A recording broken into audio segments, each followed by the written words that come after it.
Salam dalam kasih Kristus. Bapak Ibu Saudara, kita baru saja melewati sebuah momentum yang sangat penting dalam perjalanan hidup iman kita sebagai orang-orang percaya. Momentum kenaikan Tuhan Yesus ke surga. Ya, yang kita rayakan kemarin sebagai hari kenaikan Tuhan Yesus. Kita diingatkan dalam momentum itu bahwa kita di mata Tuhan adalah orang-orang yang sangat istimewa. Walaupun sesungguhnya kita adalah orang-orang yang penuh dengan kelemahan, keterbatasan, bahkan ketidaklayakan, tetapi Tuhan tetap mempercayakan kita untuk melanjutkan karyanya di dunia. Ya, kita tahu bahwa karya Tuhan Yesus begitu luar biasa ketika Dia ada di dunia. Tetapi Dia kemudian mempercayakan karya-karya yang lain ketika Dia naik ke surga, dipercayakan pada kita. Ketika Yesus berkata pada murid-muridnya, kamu akan menerima kuasa kalau Roh Kudus turun ke atas kamu. Ya, itu yang menjadi pengingat untuk kita.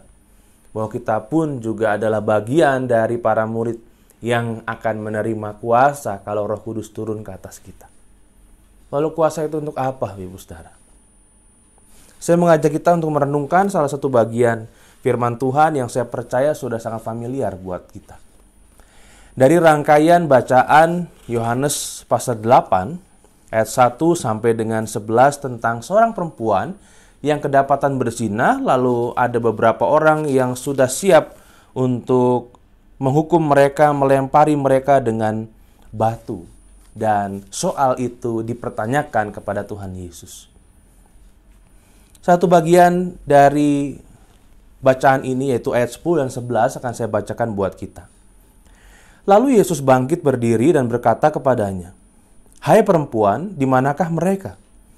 Tidak adakah seorang yang menghukum engkau?" Jawabnya, "Tidak ada Tuhan."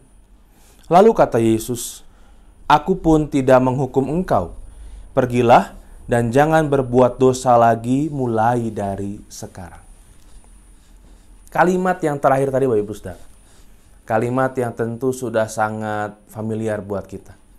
Mungkin kadangkala kita suka gunakan ya dalam konteks sedang bercanda gitu ya dengan teman, dengan saudara kita. Pergilah dan jangan berbuat dosa lagi. Ya, kita sering gunakan itu.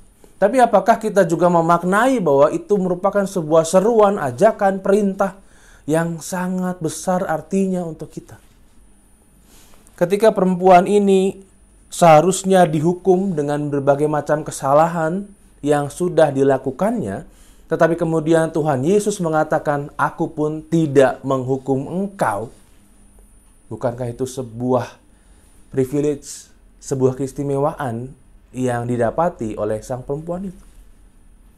Dan saya percaya keistimewaan yang sama juga ada menjadi bagian dari diri kita. Kata-kata Tuhan Yesus, "Aku pun tidak menghukum engkau," juga menjadi bagian dari kehidupan kita. Tapi bukan cuma itu, Ibu Saudara, bukan cuma kata-kata "aku pun tidak menghukum engkau" saja. Ya kan, itu membuat kita lega pasti ya. Wah, Tuhan tidak akan menghukum kita. Tapi bagian selanjutnya, ya, ini kadangkala suka kita potong-potong dalam penggunaannya. "Aku pun tidak menghukum engkau, pergilah dan jangan berbuat dosa lagi." Kita tidak akan bisa pergi dan tidak berbuat dosa lagi kalau kita tidak menghayati bahwa Tuhan pun tidak menghukum kita. Tetapi ada sesuatu hal yang tidak kalah berat yang harus dilakukan, yaitu tidak berbuat dosa lagi. Sebuah perintah yang seharusnya kita kaitkan dalam konteks kenaikan Tuhan Yesus ke surga. Salah satu tugas dan karya yang harus dilanjutkan oleh kita ada begitu banyak. Dan kita harus berusaha menjaga diri kita tetap fokus pada bagian kita dan berusaha untuk tidak berbuat dosa dalam segala bagian yang kita jalani itu. Karena dalam segala kelemahan kita, keterbatasan kita, Tuhan mengatakan bahwa "Aku pun tidak menghukum engkau." Pergilah, ya, lanjutkanlah segala karya yang harus kita jalani. Dan upayakanlah diri kita untuk tidak melakukan perbuatan dosa. Upayakanlah untuk kita jaga sekuat mungkin Karena kita adalah orang-orang yang dipercaya. Orang-orang yang diberikan kepercayaan yang sangat luar biasa. Keistimewaan yang sangat luar biasa.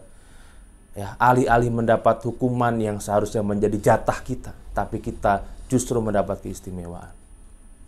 Mari kita renungkan hal tersebut. Mari kita berdoa.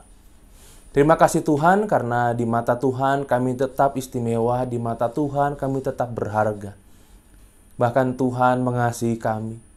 Seringkali Tuhan tidak menghukum kami. Tetapi biarlah kami juga menghayati bahwa kami harus menjaga diri kami, menjaga hidup kami, menjaga kesetiaan iman kami kepada Tuhan. Sehingga karya yang Engkau percayakan pada kami bisa tetap kami lakukan dengan sebaik-baiknya.